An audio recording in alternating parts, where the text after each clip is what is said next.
how to create a web page using cPanel, SQL, PHP, AngularJs, JavaScript, and Google Material Design Lite. All this is just one page. If we click on this item, it automatically updates. We didn't have to write any real programming code for it. Notice how the data automatically changes. And we can add other columns. Say we want beta carotene. And when we scroll to the right, that column is automatically added. I'll show you again. We add, go down, biotin. And if we go up and to the right, biotin is automatically added. We have three parts to any AngularJS application. We have the data, the view, and the controller. The data is the SQL script written in PHP that exports the data to JSON. The view is in HTML using Google Material Design, and the controller is in JavaScript. Here is the PHP script, and the data is stored in our SQL database and is retrieved via PHP JSON format. We have two data files. One has all the nutritional information, and just the other file just has the nutritional name. You can view the data without any view.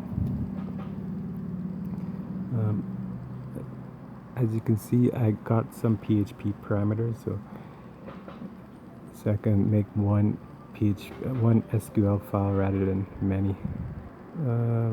Let's see here. This is just standard PHP statements. We're using prepared statements. Let's go all the way down. Make sure the char set is you're exporting content type application JSON, and we echo the JSON encoded data. I put all the connection information in one PHP file, and I use an include. That way I don't have to rewrite all this database information. Here is the other PHP file which writes a select statement to get all the nutrition column names. So we're actually using the database information schema table to get all the nutritional column names.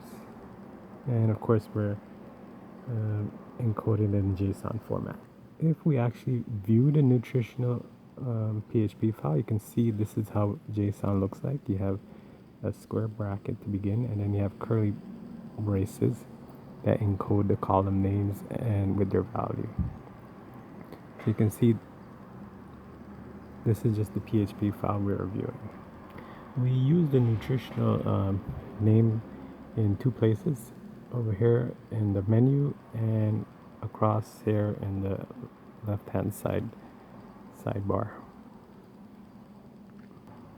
So for the basic template or the view, I got it from Google Material Design. They have some code that you can just copy and paste, and that's what exactly I did. It has a drawer. That's what I'm using, and you can add any other components that you wish.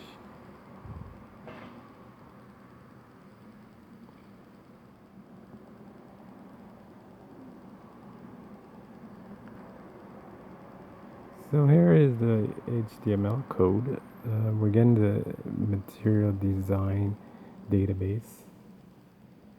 We are just getting the style sheets and everything else. This is actually the AngularJS database API. And now we get into the view. These are MDL codes that just take a div and it transforms it to something else. So you see layout header, layout row. These are all hard-coded values from Google. Here is actually AngularJS code.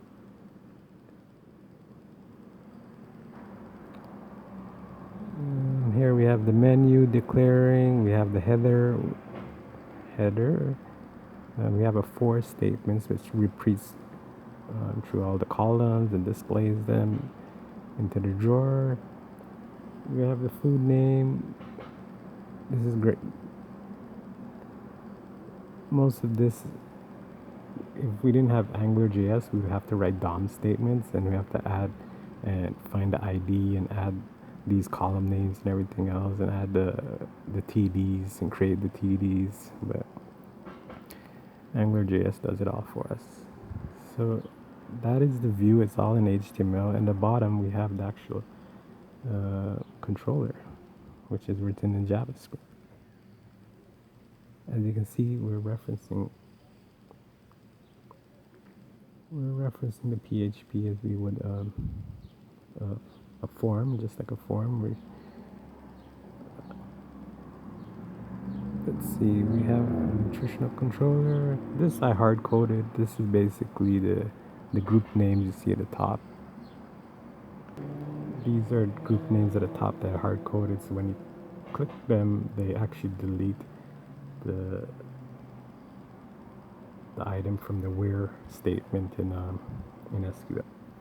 So I just hard coded that because and some more view statements. We're getting the array of values, checking if it's not a number, nutritional name, and scope dot current nutrition name. Scope is very important. It's basically being used in the view, and these variable names are actually will be used as the same variable names in the view. So for instance, current nutrition name, current nutrition index. Let's go down. Nutritional name, PHP. Okay, so that's it. Let's go back up this and show you where scope is actually being used. Like for instance, scope, food groups array, food group. Go up more.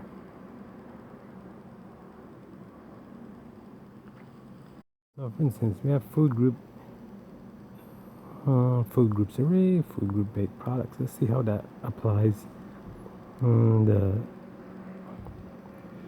view. So where did we use this? Okay, here we go. So we're saying ng repeat.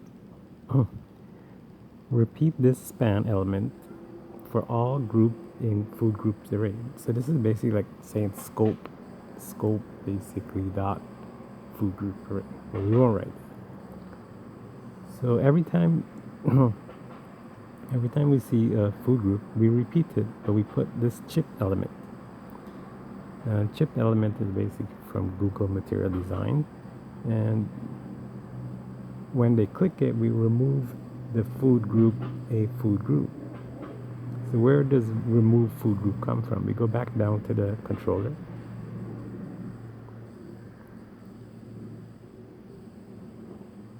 There we go, remove food group. So it says food group array index of. We go to the URL where it says current nutrition index and the current nutritional name.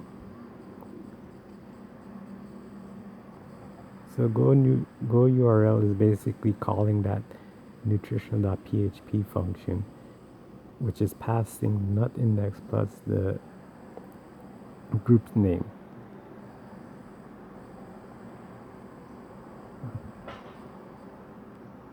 So every time we click on that, click on one of those chip material design, it removes that group, that nutritional group from our view. Here's an example. So beef brain is actually a beef product. So if we click off beef product, it no longer shows. We just have to wait. There we go. It's updated. Same. So we got the chip design. We didn't actually program that or design that. We just got it from MDL. We could also use Bootstrap. So here are the components from Google Bootstrap. Google MDL. Here's chips. See, you're just copying and pasting these chips. You can add You can even add little icons from Google. So we don't actually do anything when it comes to designing these circular edges or anything. All you do is add the class name, and the style sheets take care of everything.